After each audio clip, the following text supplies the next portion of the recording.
benar-benar melihat belas kasihan beliau untuk menghadapi saya, dan kira-kira nanti apa yang muncul dari sana ini benar-benar natural. Karena apa yang ditulis di sini, saya baru baca, tulisannya kecil banget jadi nggak kebaca.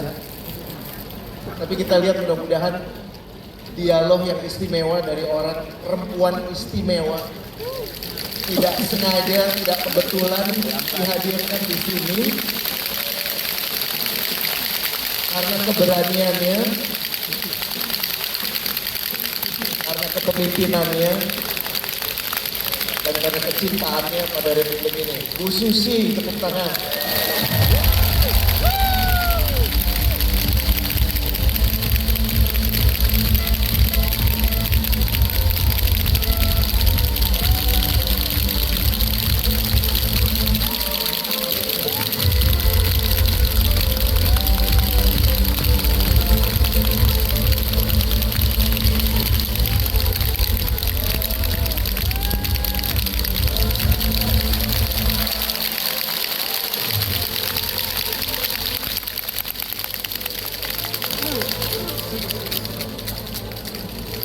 Alhamdulillah. Bu Susi apa kabar? Baik ya Bu ya? Kabar baik Bapak, terima kasih. Luar biasa.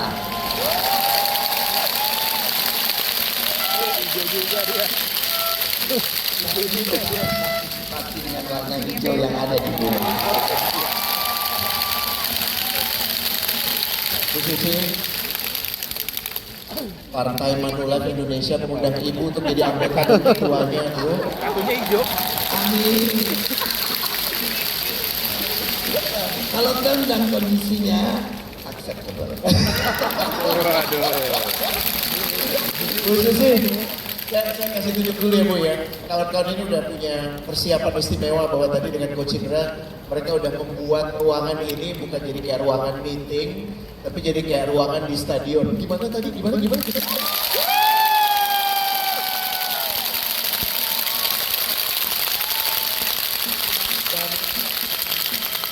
Bu, secara energi tadi udah disampaikan mereka sama sekali nggak ada kurang.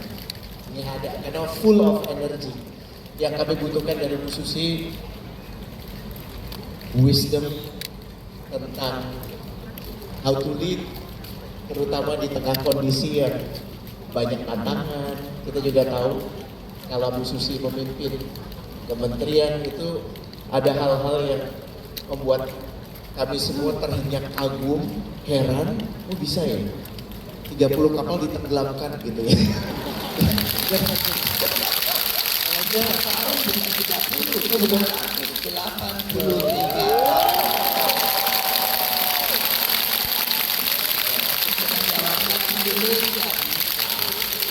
Saya atas alasan itu juga saya sungguh takut sebenarnya duduk di samping Ibu saat ini. Cuman Bu, Takut ditenggelamin, ya enggak dong. Nanti enggak ada kawan saya. gini Bu, maksudnya gini. Gimana proses pengambilan keputusannya sehingga keputusan yang paham Bu, unik, mengagetkan, tidak populer, banyak yang menentang, Ibu jalankan, Ibu teruskan. Gitu, pengen bawa kami ke proses pikir yang membuat Bu Susi itu apa ya? Kayak courage-nya itu kayak keberaniannya itu, kita laki-laki jadi kayak cemen banget gitu. Gimana sih Bu? Gimana Bu? Sebetulnya kita di dunia bisnis itu sangat beruntung. Karena biasanya bisnis itu berdasar dan memang harus hukum dalam bisnis. Kalau Anda tidak efisien, Anda tidak efektif, Anda tidak bold, going forward fast enough, Anda akan kesalip. Itu kan bisnis, Pak. Dan Anda semua di sini adalah pelaku bisnis. Walaupun dalam naungan perusahaan atau grup Manulife. Tapi whatever everybody you doing a business organization untuk mendapatkan profit dan make your living. That's it. Dibikin simple, mohon maaf. So tidak ada lagi selain militer tentunya. Kalau militer punya manajemen sangat efektif dan sangat kondusif karena there is no other way. Strukturnya itu just one command. Right. Which is sometimes you have to do it in business. A moment you have to do it. Misalnya tentang unity, tentang persamaan. Karena kalau tidak, kalau dalam bisnis masing-masing sektor bisnis kan kita ada bagian masing-masing. Kalau perusahaan ada keuangan, ada IT, ada sales, ada apa. Kalau mereka tidak disatukan kekuatan maju ke depan untuk selling, taking customer itu juga pasti ya masing-masing tidak ada support. Dan yang sales teriak-teriak, tapi kan sales kadang-kadang butuh dana buat entertaining atau untuk advertising or whatever. And sometimes finance being pelit. Buka-buka butuh dana tuh Bu. Kadang-kadang finance pelit, kadang-kadang owner kita suka finance yang pelit. And that's the mistake of owner. The mistake of the high manager.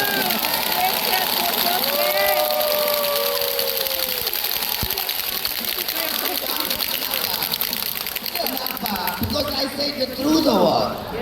Nyambung.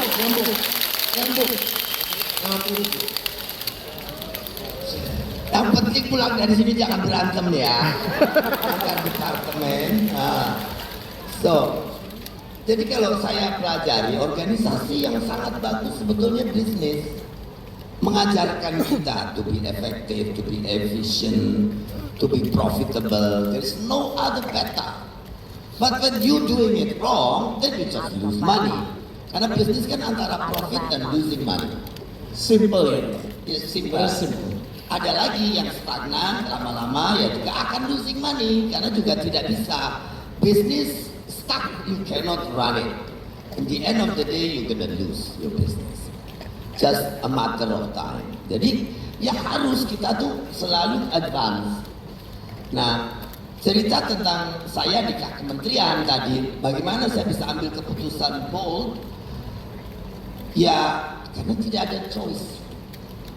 Kadang orang menjadi efektif, efficient, and bold because you have no choice. And that was my condition, Pak. Saya tidak menduga dan tidak pernah mimpi saya akan jadi menteri toh. SMA aja nggak lulus. Meskipun enggak Bu, ini yang saya nggak lulus daripada S5 Bu. S5 itu apa? S3 sia-sia.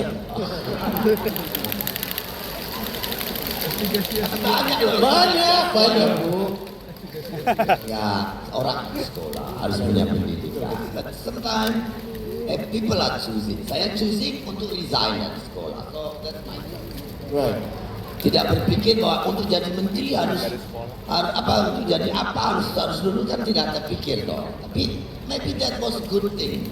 Karena saya tidak punya ijazah yang tinggi, tidak bisa melamar kemana-mana, saya harus running my business.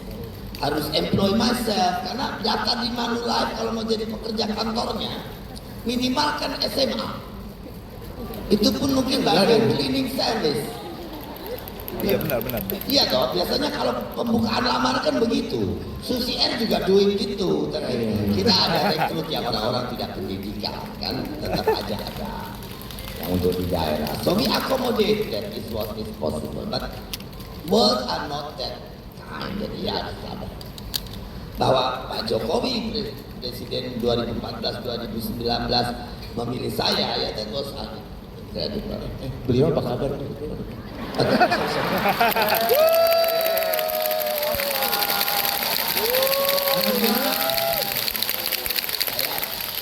saya bukan orang politik ya, setelah selesai jadi menteri ya tidak urusan lagi dengan dunia politik. Waktu itu saya ditawarin, ya saya anggap tantangan sebagai entrepreneur.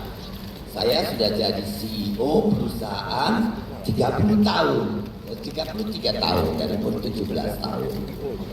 So,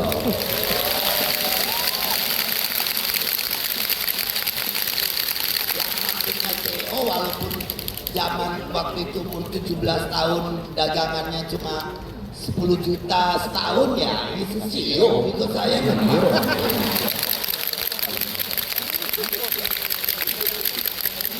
Bu Susi udah sukses banget membuat yang di sini terasa nggak berguna sama sekali. Nggak apa-apa, Bu. Lanjut, Bu. Silakan. Jadi pada saat dipanggil Pak Presiden, saya bilang, Pak Presiden, Bapak tahu, saya bilang, saya ini kan orang yang dianggap oleh lingkungan itu sedikit agak aneh, agak ekstrim, agak nggak masuk normal gitu. Agak ngatur. Gila maksudnya iya Pak. Kata beliau, ya mungkin negeri ini butuh orang gila.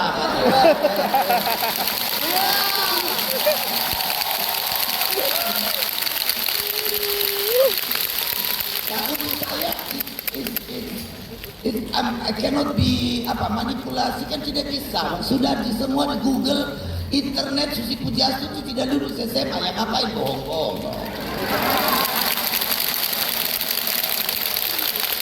Ya, tapi dianggap gila, ya sudah, saya senang aja karena itu juga saya bersyukur saya jadi menteri tanpa beban. Image-nya Susi gila.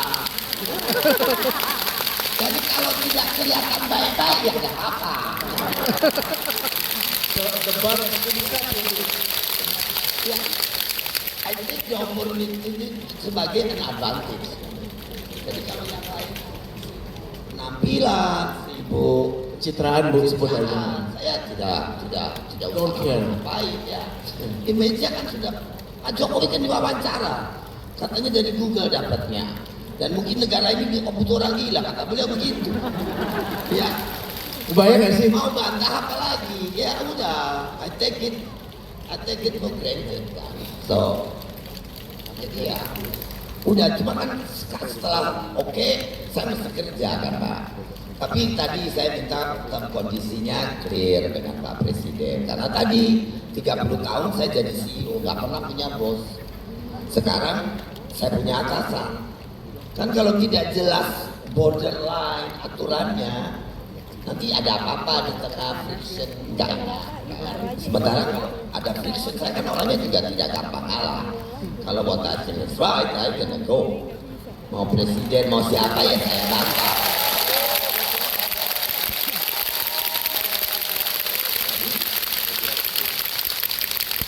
Saya minta clear.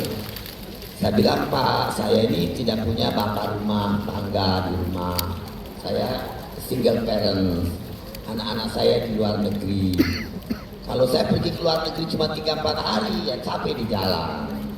Kan tidak bisa, cuti pegawai menteri cuma 12 hari, 14 hari. Ya nggak bisa. Saya willing untuk kerja Sabtu Minggu di sini. Tapi saya minta 2 bulan libur, straight dibagi 2, jadi 1 bulan pergi saya. Jangan kasih ide macam-macam buat yang di sini ya. Jangan punya pemikiran aneh-aneh ya. Lu bukan Susi Pujiastuti. Dan Harus diomongin, Bu. Harus Presiden diomongin. Presiden oke. Tapi Sabtu Minggu saya dipanggil Bapak, disuruh kerja, saya tetap akan kerja. Fine. Tapi Juni, Juli, sama Januari, Desember, Januari 2 minggu saya off 1 bulan. Oke. Mungkin sempat Bapak dan Ibu baca di koran ada menteri lain yang komplain bagaimana menteri bisa libur 1 bulan penuh. Kita nggak ingat nama menteri itu, kita ingat Bu Ya Susi. saya bilang, kenapa kamu nggak nanya sama presiden dulu Iya, bahwa saya bisa ya, itu kan kondisi saya bilang. Nah, oke. Oh ini.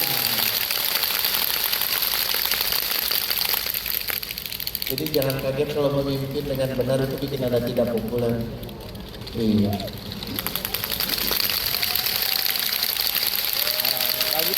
Itu ekspresinya posisi banget sih.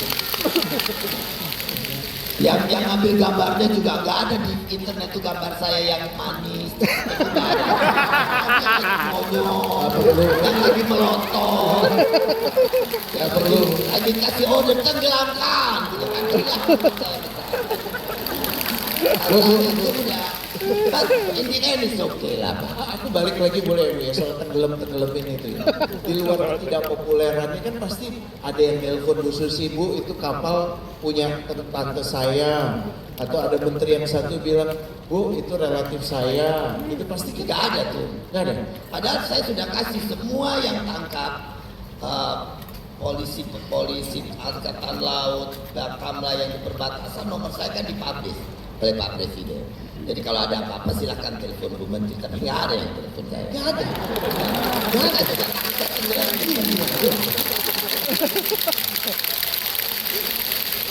Nah, jadi kita bisa kembali biar teman-teman di Boleh, sini boleh. ngerti bagaimana tenggelamkan itu menjadi hal yang istilahnya senjata pemungkas dan very fenomenal. It is true and right.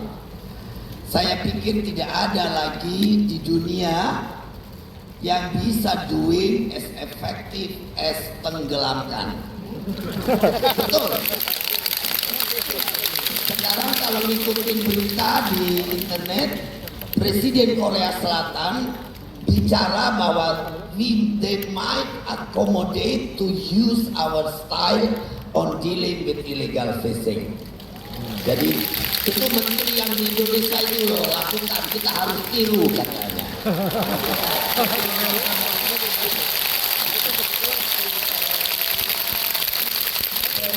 Itu cara yang paling efektif dan tidak ada pilihan lain waktu Ya, itu. saya akan jelaskan dari cerita Yes. awal ya kronologisnya supaya why I come to that point. Yes.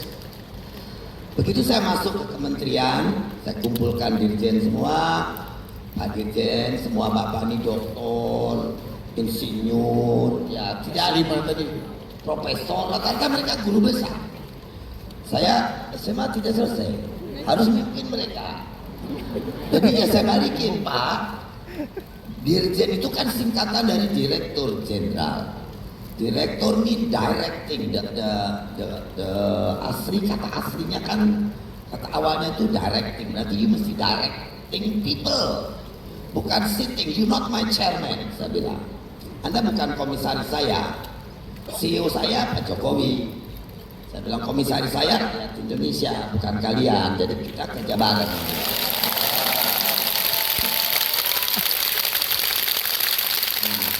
Saya bilang, saya kerja harus efektif karena waktunya menteri 1 periode 5 tahun.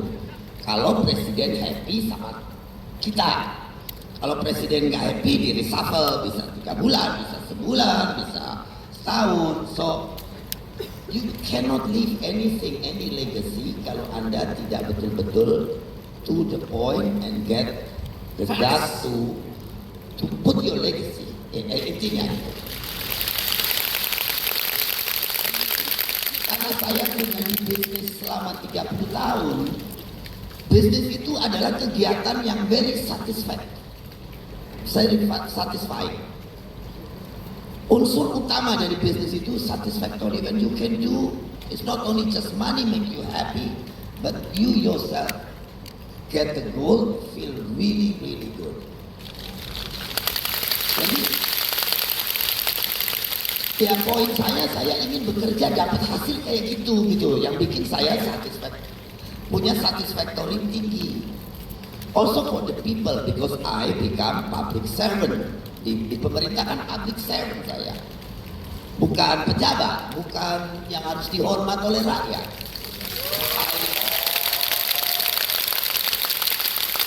When you decide to be birokrat, a part of birokrasi di pemerintahan, mean you are dedicating and being ready to be public servant. So, ya. Tapi saya tidak mau just to be public servant only. I also want to have my satisfactory by being public servant. I can put my legacy. Kita bisa taruh legacy kita dan diingat oleh masyarakat dan karena kebaikan untuk masyarakat. Jadi saya pelajari aturan di kementerian tentang perikanan bagaimana. Saya kebetulan punya background di bisnis perikanan 30 tahun sebelum jadi menteri, sebelum ada. Kita waktu itu tidak terlalu tahu. So, saya cuma tahu bahwa ikan tidak ada, tahun 2006 setelah punya Susi Air, kita terbang ke timur, kita lihat banyak kapal besar di tengah laut. Wow, orang Indonesia banyak punya kapal ya. Tapi kita tidak berpikir, ternyata Indonesia mengizinkan kapal asing untuk beli konsesi penangkapan ikan tahun 2001. Saya tidak tahu Menteri 2001, mungkin Bapak bisa Google. Coba di Google silahkan. Nah, Menteri ini menjual konsesi penangkapan ikan di perairan Indonesia. Maka datanglah dari berbagai negara, karena Indonesia ini kan pertemuan 4 samudra, oceannya. Jadi sangat rich, sangat nutriennya sangat tinggi. Nah, tapi kan orang asing datang ya pintar-pintar di laut, siapa juga mau ngawasin. Memangnya kita punya kamera, memangnya kita punya KRI di mana-mana, kan tidak juga. Kecepatan kapal laut itu paling kenceng ya 25 knot, 40 knot. Itu 40 knot itu udah model besar, kapal kecil yang bisa loncat kayak terbang-terbang gitu kan, ya jet ski. Selebihnya kecil 25 knot. Luas Indonesia, panjang pantainya ada 97.000 km. So it's impossible. Jadi mereka pintar, mereka bikin beli izinnya 1 atau 2, kapalnya ada 10, 100, angkanya sama, nomornya, catnya sama, bentuknya sama, mirip-mirip semua. Brengsek juga.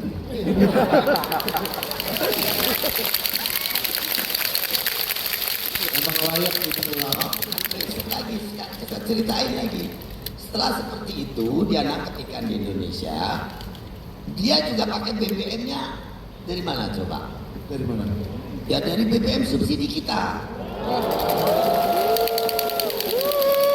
Jadi kita nyolong ikan kita, disubsidi oleh kita kan. Orang Indonesia baik banget. Baik banget. Tadi saya khawatir ada orangnya nggak ya waktu di tenggelam? Dia kan tidak pulang ke China atau pulang ke Thailand untuk refueling, kan tidak mungkin. Siapa yang isi? Ya orang Indonesia, orang kita yang isi. Dan kita mensubsidi BBM banyak-banyak di jutaan kilo liter, setiap departemen dapat subsidi BBM. Taunya di tengah-tengah oleh oknum-oknum dijual di tengah laut. Parah. Lebih parah lagi, mereka bukan cuma kesini ambil ikan. Kapal trampernya tuh collecting boatnya tuh besar-besar, bisa 50, 30 ribu ton, 40 ribu ton isinya dia. Mereka datang bawa barang-barang produksi negerinya. Datang tanpa custom declaration, tanpa custom clearance, tanpa apa, masuk akhirnya produksi dalam negeri juga usaha jatuh down. Karena mereka smuggling juga tanpa biaya kan. Nah itu seperti itu. Jadi efek illegal fishing itu kemana-mana. Dan itu terbukti setahun setelah saya tertibkan ada penenggelaman kapal. Itu Pak Sudirman Said cerita di rapat kabinet. Pertamina mulai surplus BBM 36%. Stoknya. Karena setahun tidak ada kapal fishing yang nangkep ikan di laut kita. Jadi kalau di total waktu itu ada 13 ribuan kapal di perairan Indonesia. Kapalnya yang paling kecil kapal Vietnam sama kapal dari Filipina. Kalau kapal Filipina cukup, tapi di tengah nanti ada yang jemput kapal gede. Nah, karena dia kan mancing, ambil tuna yang 90 kilo, 100 kilo satu ekor. Itu tuna yang harganya sudah puluhan dolar per kilonya. Dolar. Dan untuk sashimi. Iya. Jadi Udah pada makan tuh sashimi. satu ekor bisa 15-20 juta perak harga ikan tunanya itu. Nah anyway, tapi kan kita punya logika. Saya sebagai orang ya dulu lumayan pinter walaupun tidak lulus SMA ke-1. Kan kita baca situasi lah. Orang-orang ini ribuan kapal masuk ke negeri yang berdaulat. Negeri kita kan Indonesia udah merdeka. Bagaimana bisa?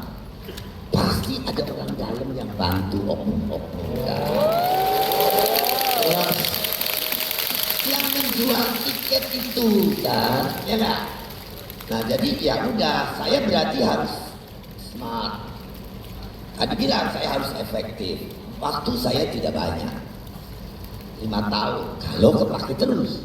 Kalau tidak 1 tahun mungkin di reshuffle, ya selesai. Saya cuma jadi menteri seperti dilantik udah gitu, apa kerja saya? Tidak ada.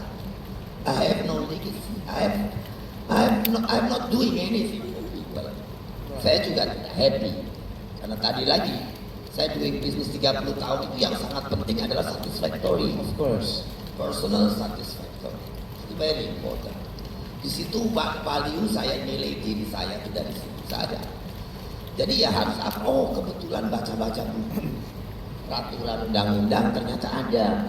Jadi tenggelamkan itu bukan milik saya, itu milik Undang-Undang Perikanan nomor 45 tahun 2009 ada di situ. Tapi Indonesia ini sudah hebat banget punya aturan itu. Karena tidak ada yang lebih menakutkan pemilik kapal selain kapalnya ditenggelamkan. Karena kan dia bikin itu setahun juga susah. Kalau yang kapal gede banget kan tidak mungkin selesai setahun. Iya, Bu. Kalau dilelang dia beli suruh orang pengacara dalam negeri Balik lagi ke dia. Ya. Dan sudah begitu terus menerus. Jadi cuma kan saya harus minta kejaksaan sama hakim, Mahkamah Agung. Due prosesnya dijalankan. Dibikin. Jadi biasanya ya saya pakai cara saya approach kan rekanan semua saya approach. Hatta mohon hakim nanti ada kejaksaan mengajukan tuntutan itu ingkrah harus diingkrahkan segera supaya saya bisa tenggelamkan. Supaya kan jadi menteri tidak bobo, saya punya dasar udah ingkrah kok pengadilan kasih izin. Tapi kan kadang-kadang di bawah main-main juga tuh oknum-oknum kejaksaan, oknum-oknum pengadilan sama kan mereka udah biasa tangkap, lelang, beli lagi, balik lagi, tangkap, lelang, itu terus kan. Jadi kan saya harus approach atas, jadi Pak Jaksa Agung, ya saya bilang sampai tidak boleh kalah. Kalau kalah waktu itu saya tangkap kapal contohnya Silver Sea besar, udangnya aja ada 30.000 ton. Iya di dalam kapal. Terus dilelang 21 miliar. Wow. Dan setelah itu kan dia ke pengadilan untuk melawan kita supaya tidak disita oleh negara kapalnya. Jadi Pak Jaksa Agung waktu itu pengacaranya Thailand itu Pak Yusri. Jadi ya bujuk-bujuk biasa, telepon baik-baik biasa.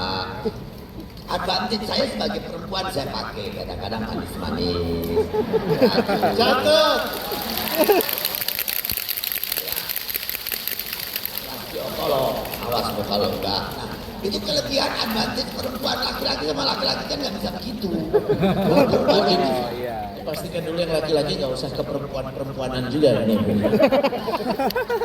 jadi saya bilang, tapi sampai kalah, sesuk kalah sama Pak Yusri, saya akan menghadap Pak Presiden ganti sampean sama Pak Yusri.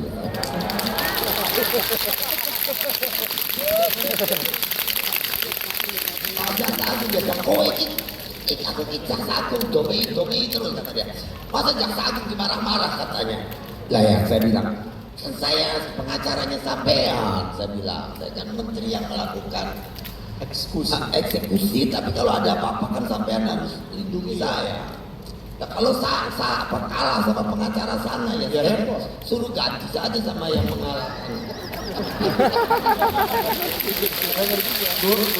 Jadi kita kolaborasinya baik kan Pak. Jadi ada rajo, ada juga ngancam-ngancam dengan bahasa saya. Jadi diterima akhirnya kolega semua oke. Tapi juga keras kan. Saya bilang tadi, kok bisa ribuan kapal bisa aman operasi nyolong di Indonesia? Ya karena ada yang melindungi. Jadi pertama 3 bulan Pak Presiden sampai marah. Sudah 3 kali saya perintahkan tenggelamin kapal. Kenapa belum ada yang ditenggelamkan? Nah saya udah rapat bolak-balik.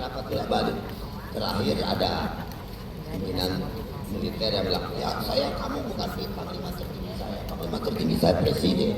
Oh sudah, di mana Pak Presiden? Saya cari kan di sana. Mana Bapak? Ada jalan. Saya bilang Bapak karena Panglima tidak mau diperintah saya, ya sekarang Bapak tolong ke sana.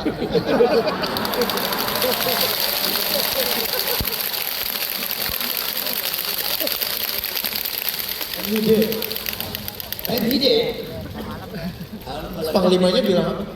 He did, but then nothing happened 1 month, ya reshuffle pertama. Akhirnya yang baru bisa bekerja sama dan kita gor malam tahun baru 2 kapal tenggelam di laut. 20 miliar semua akhirnya mau Total bekerja sama. 500 lebih deh. Total 5 tahun 583. Tapi yang kita usir keluar itu 13.000. Mereka semua seperti ini. Karena cost benefitnya nggak masuk lagi kalau ditenggelamkan. Iya. Ya, Turis takut turis. Tapi saya baik, Pak. Jadi caranya saya sangat baik. Pertama, 2 minggu setelah saya menerapkan untuk mengetahui berapa jumlah mereka, kan kita mesti analisis dan evaluasi. Saya buat ANEF, lalu saya akan buat moratorium untuk pelaksanaan ANEF 6 bulan. Moratorium ini kan harus diumumkan. Jadi saya undang Dubes China, Malaysia, Thailand, Vietnam, Filipina, sama Australia. Saya ajak Excellency, saya bilang, you know, saya bilang, I am the most uneducated minister. Undang mereka makan siang.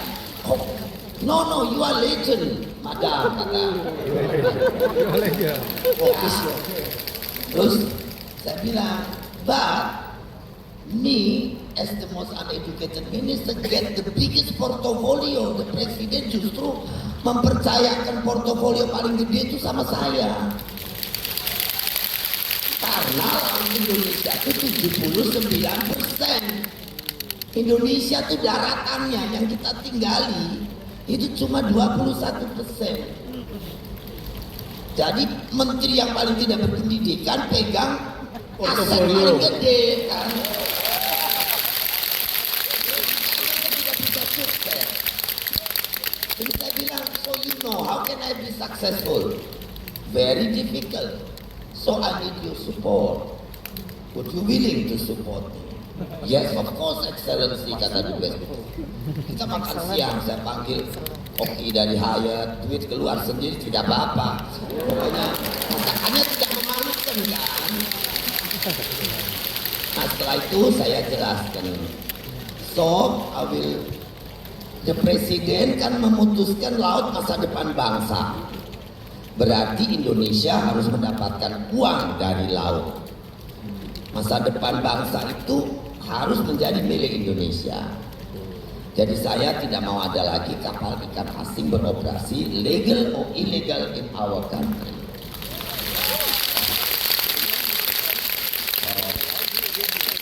I will impose moratorium for 6 months while I'm doing analysis and evaluation.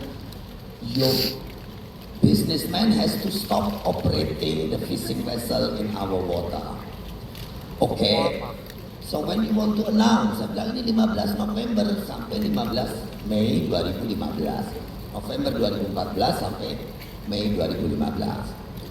And saya bilang, to assuring the moratorium is done effectively, I will use and impose our Constitution number 45 year 2009.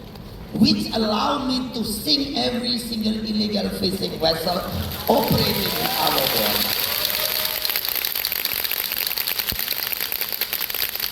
What do you mean sink, madam? Bottom of the sea. So, please announce to your businessman to stop. They can go home or they can dock in our harbor, di pelabuhan boleh. Nah tadinya orang kapal gede di perairan Indonesia itu nggak pernah lihat orang-orang. Begitu ada moratorium impose, Muncul semua. ya orang-orang wah banyak kapal besar-besar. Rupanya itu kata orang Papua itu kota di tengah laut yang biasa kelihatan dari pinggir terang benderang. Pada waktu itu saya bawa mereka sebagai saksi karena saya kan dituntut oleh perusahaan di Wanam apa untuk karena saya memberhentikan mereka tuntut saya 1 triliun, dipetunin saya. Nah, saya harus bawa saksi-saksi orang Papua. Nah, orang Papua itu cerita saya bawa ke Jakarta sini kan Pak. Mereka bilang lampu Jakarta kalah terang sama lampu di kota tengah laut. Karena kapal-kapal besar sekali kan. But anyway, so setelah selesai saya jelasin begitu, saya suruh mereka keluar. Di luar udah tunggu wartawan. Jadi mereka suruh wawancara dubes. Habis ngapain? Jadi dubesnya kan harus, ya itu cara saya mengunci mereka. Dan tercatat. Ya, we will support our minister. Oke, good. Nah, setelah itu bisnismennya saya panggil satu-satu. Lo pulangin aja itu kapal, kan bukan milik lo juga. Nanti kalau kamu perlu mau tangkap ikan, saya kasih izin, tapi kapalnya buatan Indonesia. Jadi waktu itu saya close penangkapan ikan untuk asing dengan Perpres 44. Pak Presiden juga bikin Perpres.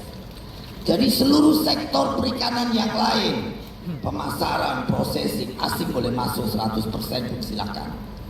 Tapi nangkep ikan hanya uang Indonesia, PT Indonesia, kapal Indonesia, orang Indonesia.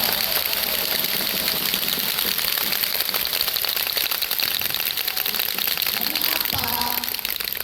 Masa nangkep ikan ada suruh asing datang ya? Apa daya kita? Malu. Yang kedua, ikan itu is a hard cash. Begitu ikan terangkat dari air itu udah uang tunai. Bener gak? Gak perlu diproses. Ikan makin segar, less you do into seafood product, the most expensive they are.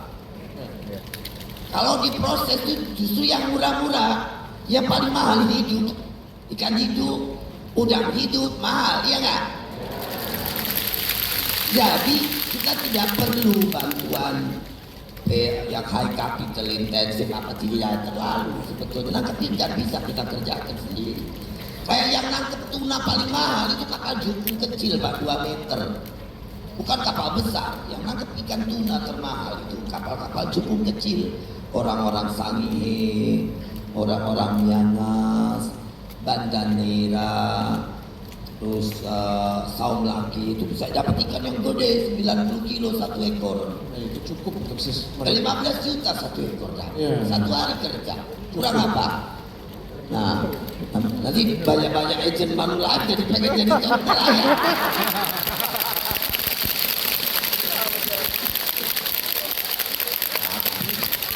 Tapi walaupun uang dapatnya mereka panasan, besar, salah-salah kejepret kena ekornya luka, enggak apa-apa. Kedua biji 3 juta sehari. Saya pikir the business you already have, kita diperbaiki. Nah, ya seperti itu, ya harus efektif Pak. Jadi saya kolaborasikan itu pun namanya. Kolaborasi dengan Dubes, kolaborasi juga dengan TNI, polisi. Yang dulu sebenarnya mereka dapat comfort dari situ kan Pak.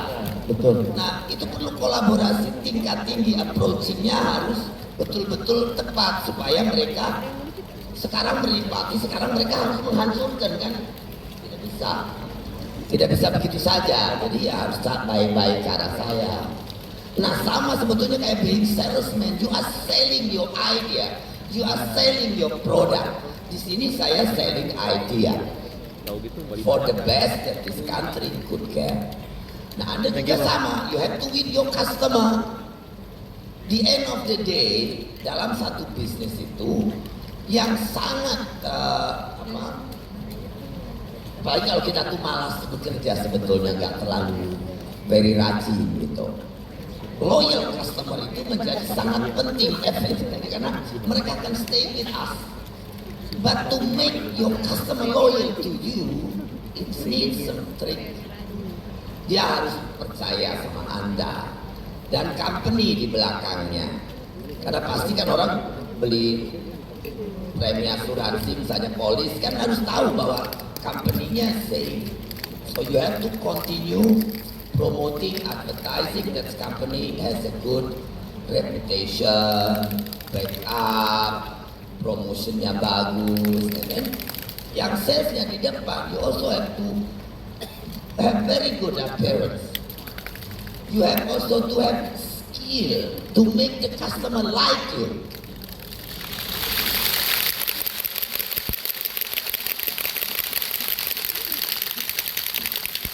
Biasanya kalau customer sudah suka, price become not matter. Dalam. Nah itu untuk yang sales di depan. Tapi kita juga harus ngomong bahwa in the end of the thing, the whole company has to find the way to put all the bridge to make every sector bekerja bareng. So caranya ya harus bisa memberikan kepada customer the best, and in return the company get the best. Bagaimana? Study. You have to observe and analyze your customer. Pasarnya bagaimana? Dari kompetisinya, dari attitude dan habit customernya, lalu ditentukan way-nya apa. Nah zaman sekarang semua very open. You can almost find and know about anything. Apa saja pengen tahu Anda bisa dapat. Harga tiket termurah seluruh airline di dunia Anda bisa dapat. Bisa compare. Saya sekarang punya teman baru, saya gatek, tapi belakangan saya suka sama Grok. Begitu I ask Grok, can you find me? Pinter ini. Ya langsung dapat kan. Tanya Grok apa tiket ini kemurah mana? Nanya tinggal nyari di booking.com atau apa belinya, tapi saya bisa tanya sama Grok. Bisa juga tanya sama apa yang lain bikin apa, tapi at the end of the day policy itu harus bisa mengcover the way how the market is reacting atau acting atau the attitude atau the environment of the marketnya seperti apa. Persaingan akan makin tajam. Sekarang many more people can run the same business like your company have. With smaller scale. Banyak company yang kalau sudah besar mereka numb. Mereka menjadi tidak responsif lagi. They think they're big enough and they had enough money and they forgot to innovate new thing to continue winning customer. Kalau sudah winning, seperti kita udah punya, Susi itu udah punya trademark. Ngomelin customer aja biasa, customernya senang-senang saja. Saya lebih senang ibu marah sama saya daripada saya tidak ditanya sama ibu, kata dia begitu.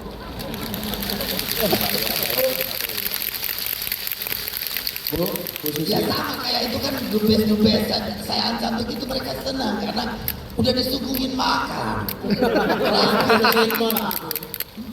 jam. Dan saya sudah menjadi seperti public.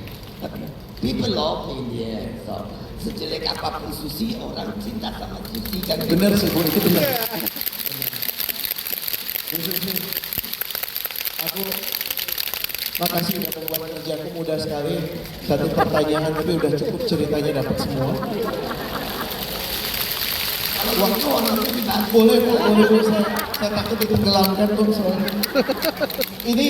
Ini waktu kita udah habis. Pengennya sih dengar lebih banyak lagi, terutama pelajaran-pelajaran berharga tentang bagaimana sih punya keberanian itu tadi. Saya ingin kembali di situ kalau boleh ya Bu ya.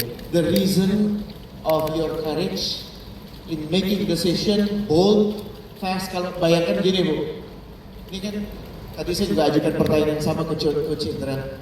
Masing-masing nggak punya kesempatan interaksi langsung sama ibu, tapi if you sit next to her, you feel her authenticity, ngomongnya apa adanya gitu ya.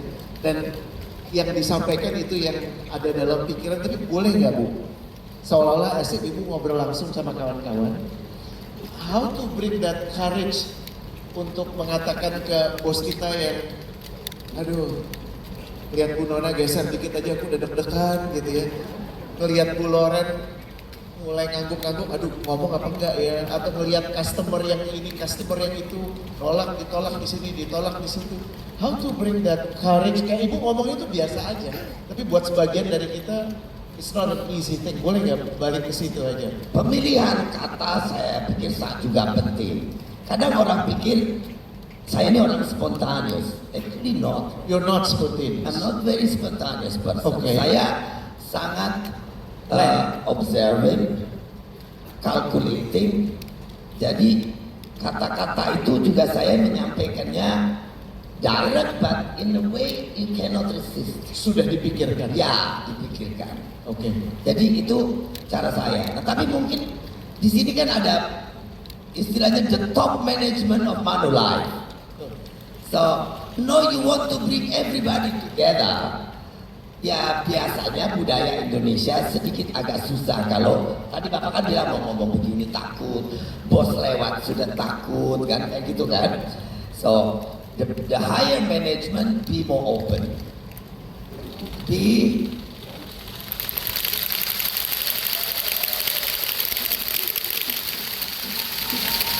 more humble. Be more apa ya? Not too much resistant. Yeah. So you are welcome for input. You are welcome for. Kalau saya biasanya ngajak karyawan, kalau dia orang Sunda saya pakai bahasa Sunda. Kalau dia orang Jawa pakai bahasa Jawa. Nah jadi kalau Bapak buka YouTube saya zaman pertama jadi menteri, bahasa saya itu belepotan sekali. Karena bahasa Indonesianya saya di Pangandaran jarang saya pakai. Di sana saya ngomong bahasa Sunda atau bahasa Jawa, karyawan. Lalu yang pilot-pilot boleh bahasa Inggris. Jadi Inggris, Jawa, Sunda yang hari-hari dipakai. Begitu masuk jadi menteri bahasa Indonesia harus proper kan. Jadi ya 1 tahun pertama belepotan, pokoknya campur aduk ya Jawa ya Inggris ya. Yang penting nyampe ya Bu, Nyampe, dirasa. ya. Nah, Oke. tapi ternyata itu juga mendekatkan saya sama anak-anak. Oke. They feel more approachable on their language. Itu satu. Ini untuk yang level apa ini? Ini buat rumah-rumah momoginya Bu sekarang. Buat halayaknya itu mesti gimana? Nah untuk halayak ya Anda kalau mau punya recognition, you have to brought up your mark. Your trademarknya apa Anda mau supaya dianggap sama atasan dan lingkungan Anda? Ya Anda harus bikin trademark. Gelangkannya itu apa gitu? Ya, yang proposalnya apa? Seperti apa? Plannya bagus tidak? Tapi tadi untuk membawa kader, kan biasanya kita bikin perusahaan itu ada sekat-sekat sektor keuangan, IT, penjualan, macam-macam sendiri-sendiri. Dan kita sudah atur dengan apa istilahnya directionnya itu kan udah jelas. Keuangan harus efisien. Kita senang punya keuangan pelit, tapi kadang-kadang banyak pekerjaan promosi tidak bisa jalan karena keuangan terlalu pelit misalnya. Ya. Kayak itu. Jadi before you make decision to put them together, harus dipastikan goalnya itu apa dan dijalankan seperti apa. Misalnya borderline-nya advertising dan promotion itu yang masuk akal, yang to the point to get customer attention. Jadi ya kualitas menjadi nomor 1. Jadi Anda yang punya proposal untuk ke Show it. You have to be able untuk juga convincing. Ya. Harus meyakinkan. Kalau Anda pelayan, lele, ya bagaimana mau dipercaya? Apalagi customer, Anda mau ambil hatinya. Kalau Anda sudah tidak punya, orang sales itu harus energik. Ya. Kayak saya itu kan Karena jualan. energinya orang sales.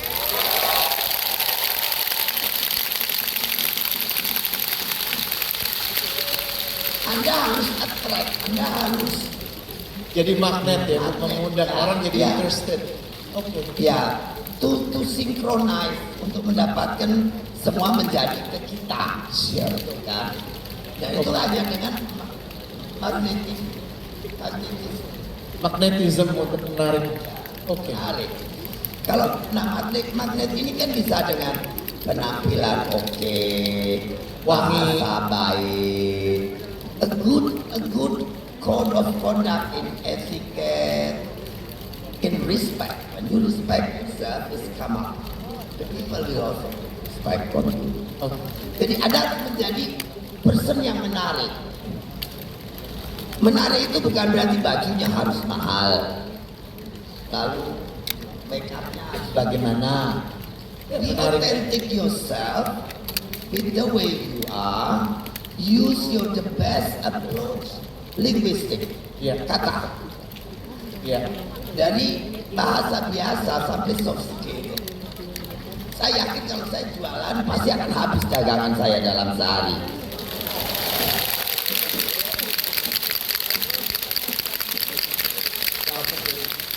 Understand, paham. Saya know how to make people like what I sell. Yes. And they cannot resist me to buy my product. Gitu. Oke. Ya caranya bagaimana? Anda harus confident. Anda kan mau convincing customer. Kalau Anda sendiri tidak confident, tidak bagaimana? Lalu yang kedua, Anda juga tidak bisa datang dengan ya mau datang ke customer ngambil hati, bajunya lusuh, rambutnya daun-daun, kan Mukanya susah. sempet. Iya, Oke. susah. Kecuali sudah trademarknya kayak Ibu Susi kayak saya gitu loh. Dan ada proses Sedikit sombong sendiri. Ya Pak, tepuk tangan dulu untuk Bu Susi. Aduh. Tapi kalau saya kan memang orang bikin seperti itu. Kalau saya cantik, kalem, kelihatan elegan malah tahu sejak kapan begitu sebenarnya. Bu Susi, Pantes lagi. Bu Susi, thank you so much. Ini aku udah diingatkan bahwa waktu kita udah habis. Yang paling penting, walaupun narasinya tadi ceritanya mayoritas tentang tenggelamkan kapal, saya dapat satu pembelajaran penting bahwa Bu Susi ternyata bukan orang yang sebagaimana kita tampak kayak ceplas-ceplos, uncalculated, very reaktif. Ternyata enggak, you're very observant, memperhatikan semua aspek, bahkan sudah memilih tindakan-tindakan masing-masing risikonya seperti apa, benefitnya bagaimana sebelum diucapkan, sebelum disampaikan. Pertama tadi how to make oneself jadi irresistible, itu menurutku aten sekali ya kalau bisa dilakukan. Jadi apapun yang kita sampaikan, people get no choice tapi mengatakan Ya. gitu. Dan itu bisa berbagai macam cara. Dan apapun itu menurut saya paling penting, saya jadi teringat Ibu kan esensinya kalau saya tanya Susi Pujastuti itu apa sih? Kalau saya courage. For me the way I see you courage. Dan courage itu kalau bahasa aslinya tuh in French, large, yang artinya hati. The heart. Ibu bisa seperti itu because you're very honest with yourself, you're very honest with everybody else. Ibu sangat nyaman dengan semua keterbatasan ibu, semua yang ibu punya dan ibu nggak punya. Jadi ibu nggak harus menunjukkan ijazah atau apapun untuk mengatakan ibu seperti apa. Bu Susi adalah Bu Susi, dan untuk itu Bu Susi menjadi irresistible. Pembelajaran penting buat kita dalam menjadikan ini sebagai usaha bersama, masing-masing uniqueness-nya, authenticity-nya mesti keluar gitu ya. Ya, saya pikir pertama yang kita kan mesti comfort dengan kita. Bagaimana kita membuat comfort our customer, our colleague, untuk bekerja sama di dalam perusahaan juga. Pertama kita mesti comfort. We have to comfort with ourselves. Kita harus menyukai diri kita. Kita tidak boleh unhappy with ourselves. Karena kalau kita unhappy dengan diri kita, akan kebaca. And you cannot convince other people. You cannot ask your colleague to work together with you. Yes. How could you convince others when you not convince them? Tepuk tangan dulu Bu Susi.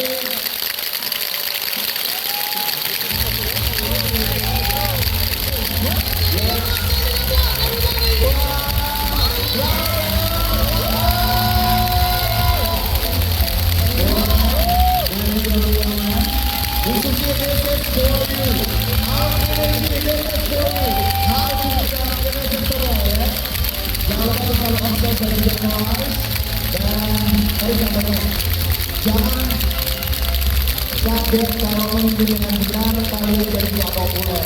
Ya kan? Kalau semua orang nyaman, biasanya nggak ada yang berubah. Dan kalau tidak ada yang berubah, bisnis nggak jalan. Ini Susi Pujiastuti untuk Manulife Legacy Golf 2023.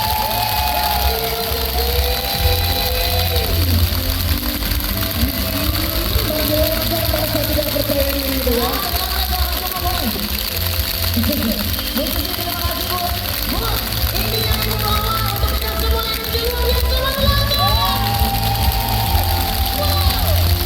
Standing ovation just only for you, Susi. Thank you so much for giving me that energy for each and everyone of Manulife. Ibu Susi Pujiastuti. Terima kasih Bu Susi. Jadi dapat ya.